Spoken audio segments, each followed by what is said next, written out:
Details చూస్తే నోట్ల రద్దు తర్వాత దేశవ్యాప్తంగా డిసెంబర్ 21 వరకు 505 కోట్ల రూపాయలు స్వాధీనం చేసుకున్నట్లు ఆదాయపు పన్ను శాఖ ప్రకటించింది. పట్టుబడిన 505 కోట్లలో 93 కోట్లకు పైగా కొత్త నోట్లు ఉన్నట్లు తెలిపింది. డిసెంబర్ 21 వరకు లెక్కలు చూపని 3590 కోట్లు గుర్తించినట్లు పేర్కొంది. ఇక 3589 మందికి నోటీసులు జారీ చేశామని చెప్పింది. నోట్ల రద్దు తర్వాత మొత్తం 400 కేసులు నమోదు కాగా 215 కేసులు ఈడీకి, 185 కేసులు సీబీఐకి అప్పగించినట్లు ఐటీ శాఖ ప్రకటించింది. పాత నోట్లు బ్యాంకులో డిపాజిట్ చేయడానికి మరో వారం రోజులే గడువు ఉండటంతో అక్రమార్కులకు ఏం చేయాలో పాలుపోవటం లేదు. రిజర్వ్ బ్యాంక్ నిబంధనలు కఠినతరం చేయడంతో ఖాతాల్లో జమ చేయడం కుదరదనుకున్నారో ఏమో నీళ్లపాలు చేశారు. ఉత్తరప్రదేశ్లోని లక్నోలో కుక్రేల్ డ్యాం కాలువలో రద్దయిన 500, 1000 నోట్లు కొట్టుకురావడం కలకలం సృష్టించింది. కాలువలో పెద్ద నోట్లు కనిపించడంతో జనం భారీగా గుమిగూడారు. కొందరు నీళ్లలోకి దిగి వాటిని తీసుకునేందుకు ప్రయత్నించారు. నీటిలో నానిపోయిన నోట్లను బయటకు తీశారు. సమాచారం అందుకున్న పోలీసులు కాలువ దగ్గరికి చేరుకుని పరిస్థితిని సమీక్షించారు. కొంత నగదును స్వాధీనం చేసుకున్నారు. చుట్టుపక్కల ఉన్న మురికివాడల్లో జనాన్ని ప్రశ్నించారు.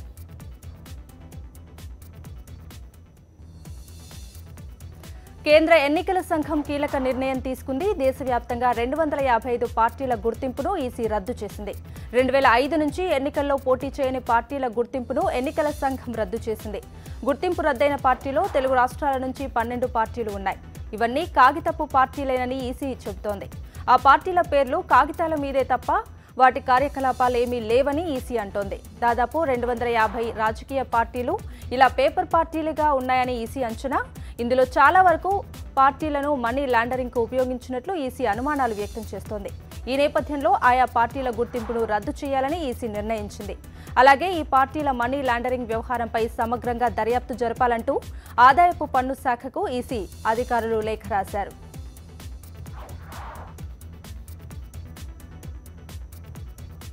ప్రధాని నరేంద్ర మోదీపై ఏఐసీసీ ఉపాధ్యక్షుడు రాహుల్ గాంధీ విమర్శల వర్షం కొనసాగుతోంది. మొబైల్ ఫోన్లే ఇకపై బ్యాంకులంటూ డిజిటల్ లావాదేవీలపై మోదీ చేస్తున్న ప్రచారంపై రాహుల్ సెటైర్ వేశారు. ఉత్తరాఖండ్లోని ఆల్మోరాలో కాంగ్రెస్ జన్ ఆశీష్ ర్యాలీలో ప్రసంగించిన కాంగ్రెస్ యువనేత అసలు సిగ్నల్సే లేని చోట మొబైల్లో ఏ బ్యాంకులు పనిచేస్తాయని ప్రశ్నించారు. దేశాన్ని దోచుకుని విదేశాలకు పారిపోయిన పెద్దలకు అప్పులు మాఫీ చేసిన కేంద్ర ప్రభుత్వం రైతులకు మాత్రం ఒక్క పైసా కూడా ఇవ్వలేదని మండిపడ్డారు. బ్యాంకు ఖాతాలో జమ చేస్తామన్న 15 లక్షల గురించి, స్విస్ బ్యాంకుల్లో డబ్బులు దాచుకున్న నల్ల కుబేరుల జాబితా గురించి ప్రజలు ప్రశ్నిస్తుంటే తప్పించుకోవడానికి ప్రధాని మోదీ పెద్ద నోట్ల రద్దు నాటకం తెర మీదకు తెచ్చారని ధ్వజమెత్తారు రాహుల్ గాంధీ.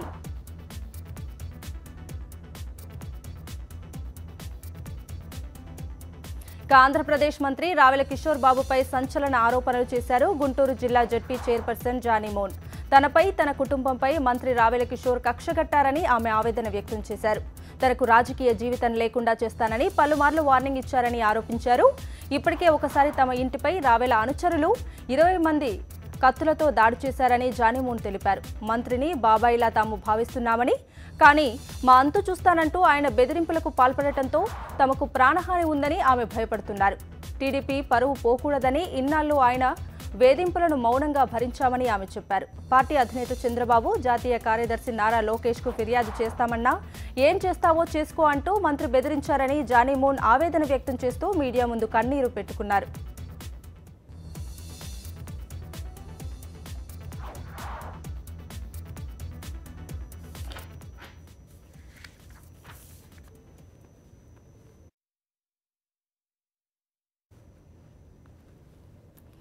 బ్రేకింగ్ న్యూస్ చూస్తున్నాం. లిబియా విమానం హైజాక్ అయింది. మాల్టాలో విమానాన్ని హైజాకర్లు ల్యాండ్ చేశారు. విమానాన్ని పేల్చేస్తామని హైజాకర్లు హెచ్చరించారు. విమానంలో 118 మంది ప్రయాణికులు ఉన్నారు.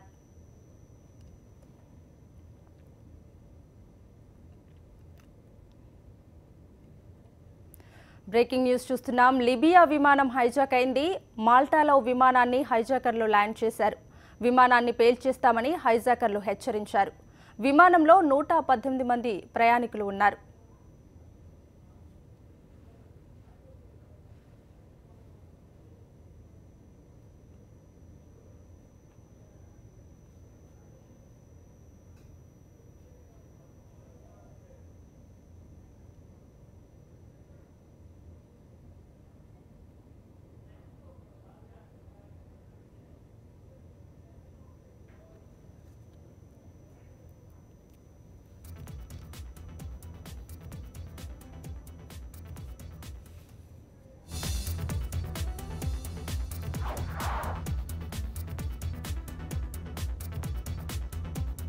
ఈ సమయంలో బ్రేకింగ్ న్యూస్ అందుతుంది. లిబియా విమానం హైజాక్ అయినట్లుగా మనకు బ్రేకింగ్ న్యూస్ అందుతుంది.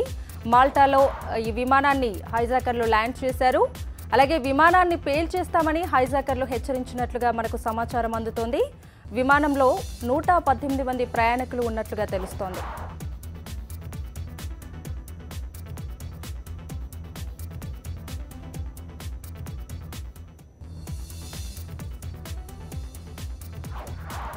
మిగతా డీటెయిల్స్ చూస్తే హైదరాబాద్ ఇందిరా పార్క్ వద్ద యువజన కాంగ్రెస్ మహాధర్నా సందర్భంగా చలో అసెంబ్లీకి ఇచ్చిన పిలుపు ఉద్రిక్తతకు దారితీసింది. కొంతమంది కార్యకర్తలు పార్టీ జెండాలు పట్టుకుని అసెంబ్లీ వైపు దూసుకుపోయేందుకు ప్రయత్నించారు. వారిని పోలీసులు అడ్డుకోవడంతో గందరగోళం నెలకొంది. ఓ దశలో డీసీపీ జోయల్కు యువజన కాంగ్రెస్ కార్యకర్తల మధ్య వాగ్వివాదం చోటు చేసుకుంది. చివరకు పోలీసులు యువజన కాంగ్రెస్ కార్యకర్తలను అదుపులోకి తీసుకుని వివిధ పోలీస్ స్టేషన్లకు తరలించారు.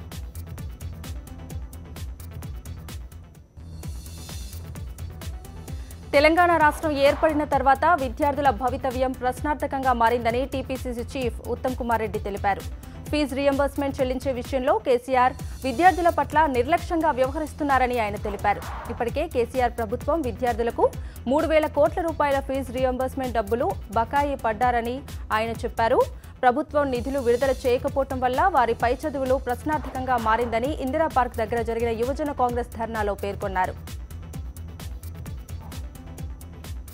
సిద్దిపేట జిల్లా ఎర్రవల్లి, నర్సన్నపేట గ్రామాల్లో నిర్మించిన డబుల్ బెడ్రూమ్ ఇళ్లను సీఎం కేసీఆర్ ప్రారంభించారు. 2 గ్రామాల్లోని 530 సామూహిక గృహాలకు సంబంధించిన పైలాన్ను ఆవిష్కరించారు.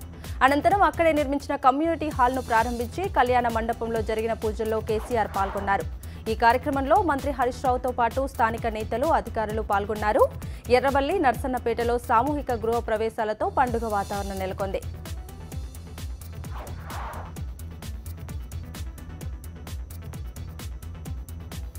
ప్రతి 15,000 మందికి ఒక్కరే డెంటిస్ట్ ఉన్నారని అన్నారు రాష్ట్రపతి ప్రణబ్ ముఖర్జీ. ఏడాది 30,000 మంది దంత వైద్యులను తయారు చేస్తున్నా మన దేశ జనాభా నిష్పత్తికి సరిపోవటం లేదన్నారు.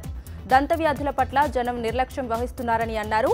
సికింద్రాబాద్లోని ఆర్మీ డెంటల్ కాలేజీ స్నాతకోత్సవంలో పాల్గొన్న రాష్ట్రపతి విద్యార్థులకు పట్టాలను అందజేశారు. ఈ కార్యక్రమంలో తెలుగు రాష్ట్రాల గవర్నర్ నరసింహన్తో పాటు కాలేజీ అధ్యాపకులు పాల్గొన్నారు. విదేశీ సంస్థల్లో టీడీపీ నేత సోమిరెడ్డి 1,000 కోట్లు పెట్టుబడులు పెట్టారని ఆరోపించారు వైఎస్ఆర్సీపీ ఎమ్మెల్యే కాకాని గోవర్ధన్ రెడ్డి. పేదవాడినని చెప్పుకునే సోమిరెడ్డికి 1,000 కోట్లు ఎలా వచ్చాయని ప్రశ్నించారు. నీతి నిజాయితీల గురించి మాట్లాడే చంద్రబాబు సోమిరెడ్డి ఆస్తులపై విచారణ చేయించాలన్నారు. తన కుటుంబ సభ్యుల పేర్లతో సోమిరెడ్డి 1,000 కోట్లు కూడగట్టారని, ఆయన లావాదేవీలపై సీబీఐ విచారణ జరిపించాలని కాకాని డిమాండ్ చేశారు. కాపు ఉద్యమంలో తాను ఒక కార్యకర్తగా పనిచేస్తానన్నారు వైఎస్ఆర్సీపీ నేత భూమన కరుణాకర్ రెడ్డి. తూర్పుగోదావరి జిల్లా కిర్లంపూడిలో కాపు ఉద్యమ నేత ముద్రగడ పద్మనాభంను కలిసి కాపు ఉద్యమానికి తన మద్దతును తెలియజేశారు. తుని ఘటనలో తనను ప్రధాన ముద్దాయిని చేయడానికి కుట్ర పన్నారని భూమన అన్నారు. కుతంత్రాలతో భయపెట్టాలని చూస్తే భయపడే వాళ్లు ఎవరూ లేరన్నారు. హింసాత్మక రాజకీయాలు చేసేది చంద్రబాబే అన్నారు.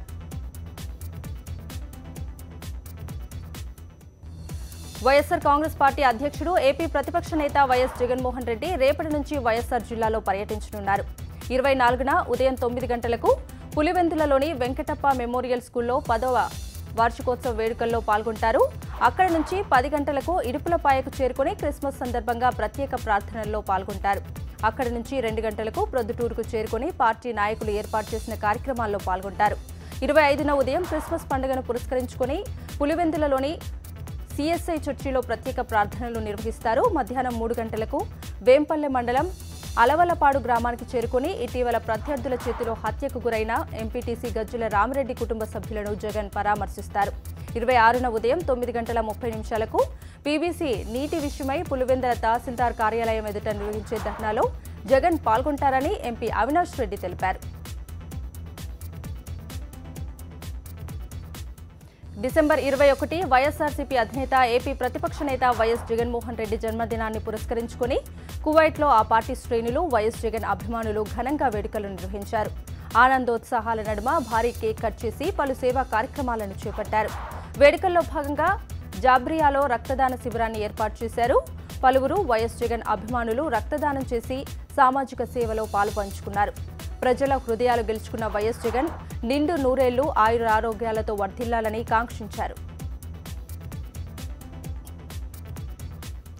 నోట్ల రద్దు తదనంతర ఇబ్బందులతో ప్రజలు విసిగిపోతున్నారు. నెలన్నర కావస్తున్నా క్యాష్ కష్టాలు మాత్రం తీరటం లేదు.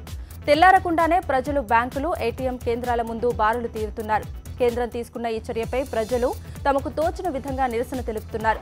కొందరు పనిచేయని ఏటీఎం సెంటర్లకు అంత్యక్రియలు, పిండ ప్రదానం చేసి తమ ఆవేదన వ్యక్తం చేస్తే మరికొందరు క్యూలైన్ల దగ్గర కాస్త భిన్నంగా నిరసన తెలుపుతున్నారు. సూర్యాపేట పట్టణంలోని 29వ వార్డు కౌన్సిలర్ షాహిన్ బేగం ఇందుకు శ్రీకారం చుట్టారు. క్యూలైన్లో నిల్చున్న వారికి టిఫిన్ పెట్టి తమ నిరసన వ్యక్తం చేశారు. క్యాష్ కష్టాలు త్వరగా తీరిపోవాలని ఆమె కోరుకున్నారు. కాగా తిండి తిప్పలు మాని క్యూలైన్లో గంటల తరబడి నిలబడుతున్న ప్రజలకు ఈ తరహా నిరసన కొంతమేరకు రిలీఫ్ ఇచ్చినట్లు వారి హావభావాలు చూస్తే అర్థమైంది. ఇక అంతర్జాతీయ కూచిపూడి నృత్యోత్సవం విజయవాడలో వైభవంగా ప్రారంభమైంది. సిలికానాంధ్ర, ఆంధ్రప్రదేశ్ సంయుక్తంగా నిర్వహిస్తున్న ఈ నాట్య సమ్మేళనం 3 రోజుల పాటు జరగనుంది. సుప్రీంకోర్టు న్యాయమూర్తి justice SV Ramana, AP CM Chandrababu ఈ సమ్మేళనాన్ని ప్రారంభించారు. కవులు, కళాకారులు ఈ సమాజానికి చాలా అవసరమని జస్టిస్ రమణ అన్నారు. కూచిపూడి నృత్యానికి అంతర్జాతీయ ఖ్యాతి తీసుకొచ్చేందుకు అందరూ కృషి చేయాలని ఆయన పిలుపునిచ్చారు. ఈ కార్యక్రమంలో కళాకారులు చేసిన నృత్యాలు ఆద్యాంతం ఆకట్టుకున్నాయి.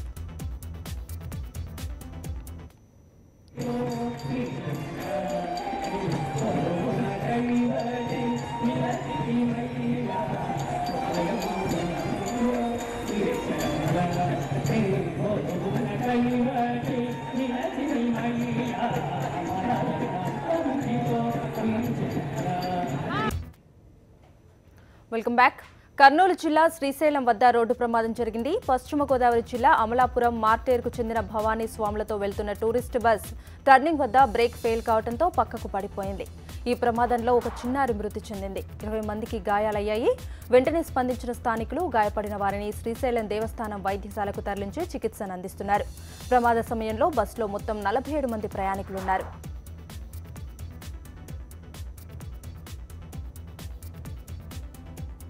విశాఖలో అర్ధరాత్రి దొంగలు రెచ్చిపోయారు. మద్దిలపాలెం చైతన్యనగర్లో పోలీసులమంటూ ఇంట్లోకి ప్రవేశించిన 4 దుండగులు నానా భీభత్సం సృష్టించారు.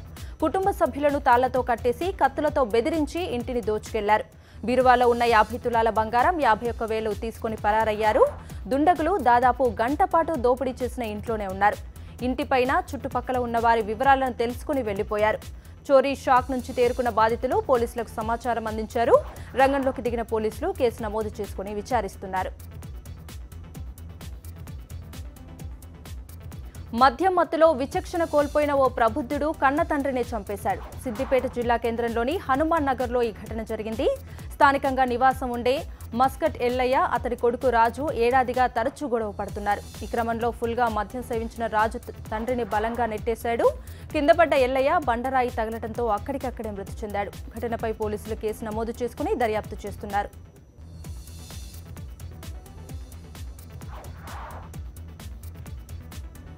నేషనల్ అప్డేట్ చూస్తే తమిళనాడు నూతన ప్రభుత్వ ప్రధాన కార్యదర్శిగా గిరిజా వైద్యనాథన్ బాధ్యతలు స్వీకరించారు. చెన్నైలోని రాష్ట్ర సచివాలయంలో ఆమె పదవీ బాధ్యతలు చేపట్టారు. సీఎం పన్నీర్ సెల్వంతో పాటు మంత్రులు, ఇతర ఉన్నతాధికారులు ఆమెకు అభినందనలు తెలిపారు. మాజీ సీఎస్ రామ్మోహన్ రావుపై ఐటీ దాడుల నేపథ్యంలో ఆయనకు ఉద్వాసన పలికి కొత్త సీఎస్గా గిరిజా వైద్యనాథన్ను నియమించారు సీఎం పన్నీర్ సెల్వం. ఢిల్లీ ముఖ్యమంత్రి అరవింద్ కేజ్రీవాల్ ఢిల్లీ లెఫ్టినెంట్ గవర్నర్ నజీబ్ జంగ్ను కలిశారు. ఈ ఉదయం జంగ్ నివాసానికి వెళ్లిన కేజ్రీవాల్ ఆయనతో కాసేపు చర్చలు జరిపారు. లెఫ్టినెంట్ గవర్నర్ పదవికి జంగ్ రాజీనామా చేశారు. ఆయన నిర్ణయం దేశ రాజధానిలో ప్రకంపనలు రేపింది. జంగ్ రాజీనామాపై బీజేపీ, ఆమ్ ఆద్మీ పార్టీలు దిగ్భ్రాంతి వ్యక్తం చేశాయి. ఈ కలకలం కొనసాగుతున్న సమయంలోనే కేజ్రీవాల్ జంగ్తో భేటీ కావటం ఆసక్తి రేపింది. దాదాపు గంట పాటు వీరిద్దరు చర్చలు జరిపారు. కేజ్రీవాల్ తర్వాత డిప్యూటీ సీఎం మనీష్ సిసోడియా కూడా జంగ్ను కలిశారు. అయితే మర్యాదపూర్వకంగానే జంగ్ను కలిశానని, ఇందులో వేరే ఉద్దేశం లేదని కేజ్రీవాల్ స్పష్టం చేశారు. వ్యక్తిగత కారణాలతోనే జంగ్ రాజీనామా చేశారని పేర్కొన్నారు.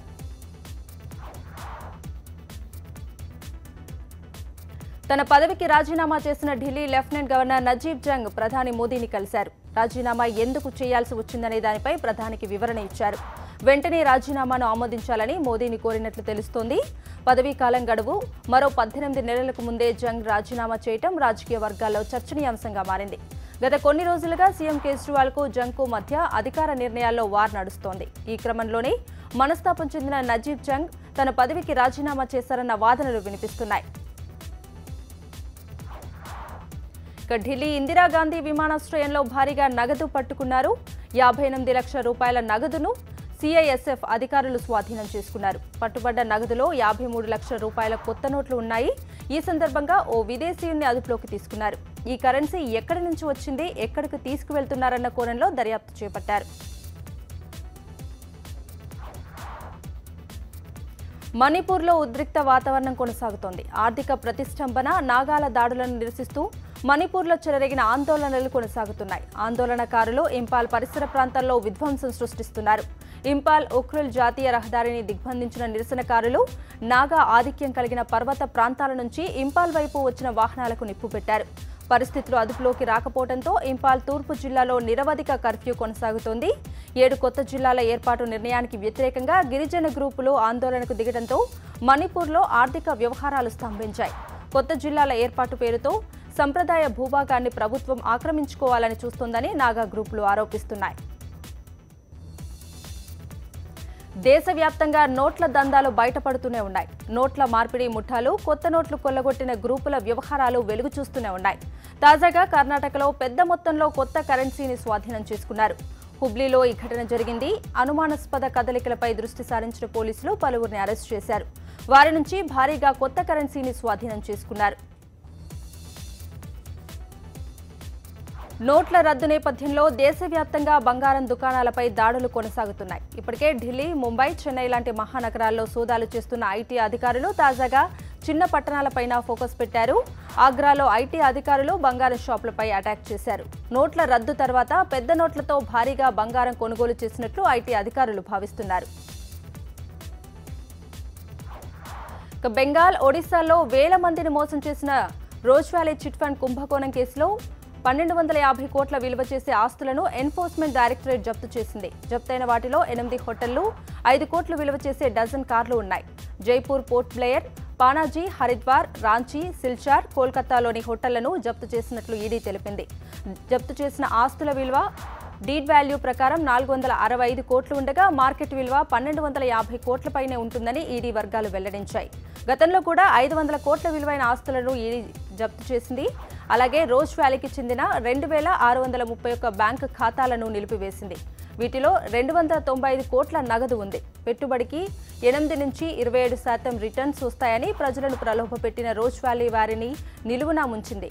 ఈ కుంభకోణానికి సంబంధించి 2014లో కేసు నమోదు చేసిన ఈడీ గత ఏడాది chit fund company chairman Gautam Kundu సహా మరికొందరిని అరెస్ట్ చేసింది. ఒడిశా కటక్లో ఎయిర్ షో కనువిందు చేసింది. విమానాల విన్యాసాలు, పారాషూట్లతో వైమానిక దళం చేసిన స్టంట్స్ ఆకట్టుకున్నాయి. ఈ ఎయిర్ షోకు ముఖ్య అతిథిగా ఒడిశా సీఎం నవీన్ పట్నాయక్ హాజరయ్యారు. విన్యాసాలను చూసేందుకు కటక్ వాసులు పెద్ద సంఖ్యలో తరలివచ్చారు.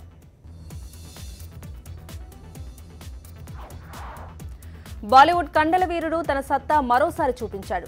సుల్తాన్తో బాక్సాఫీస్ రికార్డులు తిరగరాసిన సల్మాన్ ఫోర్బ్స్ 2016 ప్రముఖుల జాబితాలో అగ్రస్థానాన్ని కైవసం చేసుకున్నాడు. అత్యధికంగా సంపాదించిన 2016 సెలబ్రిటీల జాబితాలో తొలి స్థానంలో నిలిచాడు సల్మాన్ ఖాన్.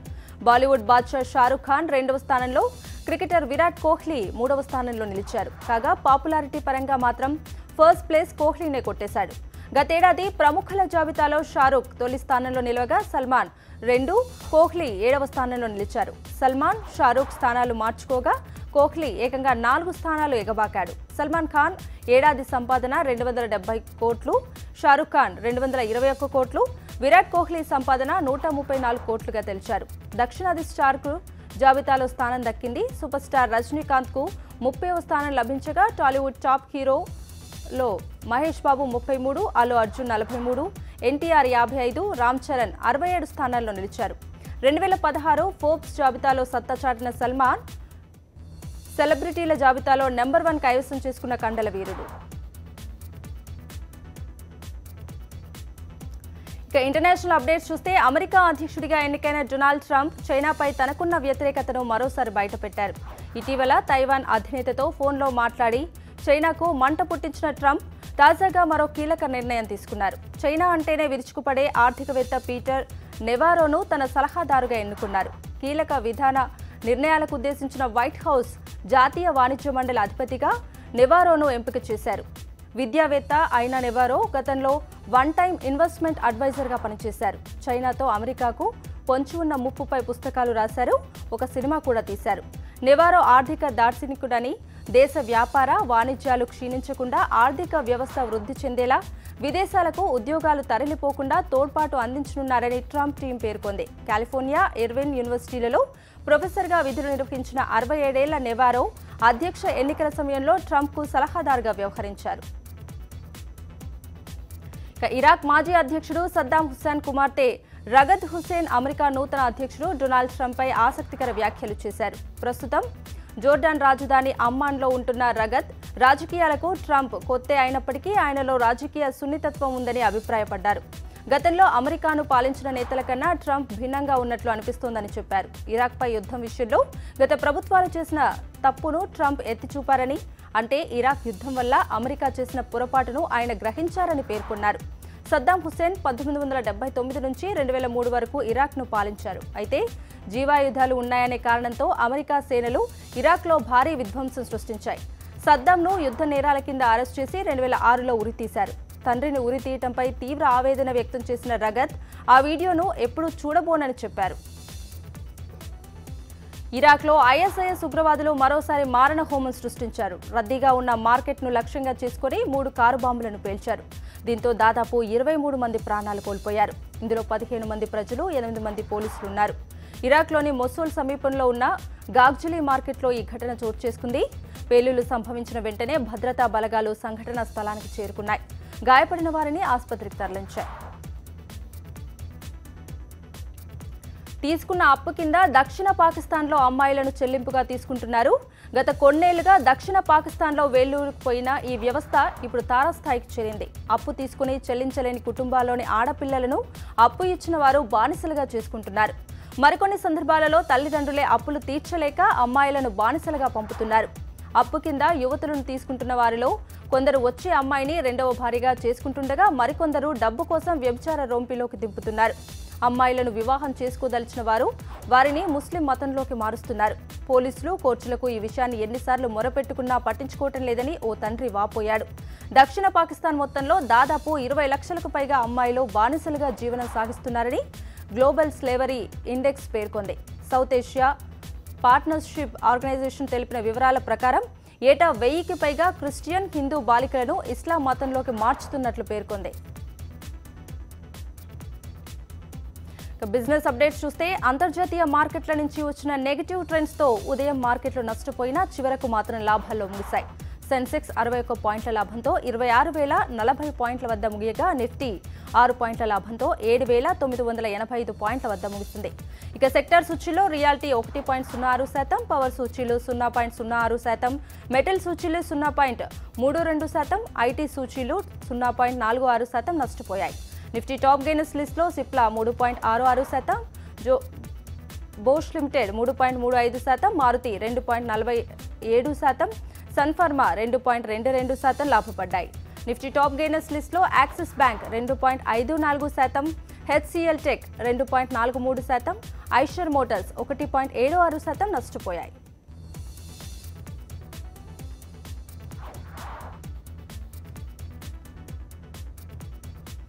టాటా గ్రూప్ చైర్మన్ పదవి నుంచి అర్ధాంతరంగా తప్పించిన సైరస్ మిస్త్రీకి మద్దతుగా నిలుస్తున్నారనే నెపంతో ప్రముఖ పారిశ్రామికవేత్త నస్లీ వాడియాకు టాటా స్టీల్ గుడ్ బై చెప్పింది. అసాధారణ సర్వసభ్య సమావేశంలో స్వతంత్ర డైరెక్టర్గా ఆయనకు ఉద్వాసన పలుకుతున్నట్లు టాటా స్టీల్ వెల్లడించింది. నస్లీ వాడియాకు వ్యతిరేకంగా 90% ఓటింగ్ నమోదైనట్లు తెలిసింది.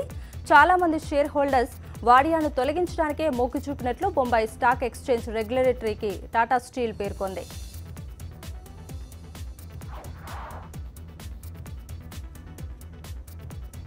నగదు రహిత ఆర్థిక వ్యవస్థ కోసం కేంద్రం కలలు కంటోంది. హైస్పీడ్ ఇంటర్నెట్, అత్యున్నత సైబర్ భద్రత ఉంటేనే ఇది సాధ్యమవుతుంది. కానీ ఒకవైపు పెద్ద నోట్ల రద్దు, మరోవైపు డిజిటల్ లావాదేవీలను ప్రోత్సహిస్తున్న తరుణంలోనూ సైబర్ భద్రత విషయంలో దేశం పరిస్థితి మరీ అధ్వానంగా ఉంది. తాజా అంతర్జాతీయ సర్వేలో డౌన్లోడ్ స్పీడ్ విషయంలో భారత్ 96వ స్థానంలో నిలవగా, బ్యాండ్విడ్త్ అందుబాటు విషయంలో మరీ దారుణంగా 105వ స్థానంలో ఉంది. ఇంటర్నెట్ భద్రత విషయంలోనూ దేశం చాలా వెనుకబడి ఉంది.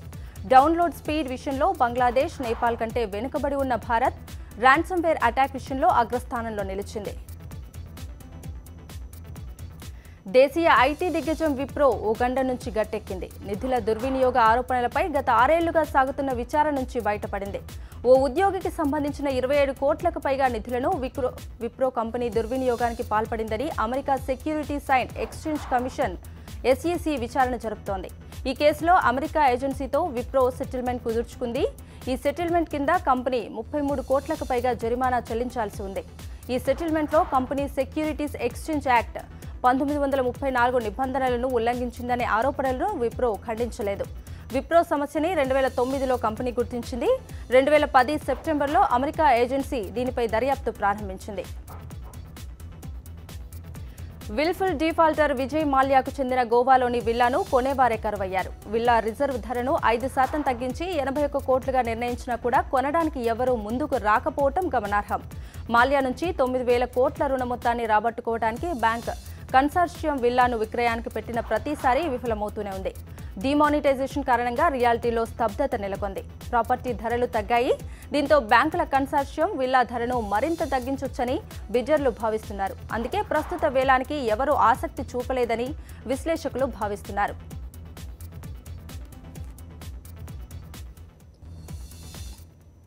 ఇవి స్పీడ్ న్యూస్ అప్డేట్స్. ఇప్పుడు బ్రేక్ తీసుకుందాం. బ్రేక్ తర్వాత ఉర్దూ న్యూస్ ప్రసారం అవుతుంది. చూస్తూనే ఉండండి సాక్షి న్యూస్.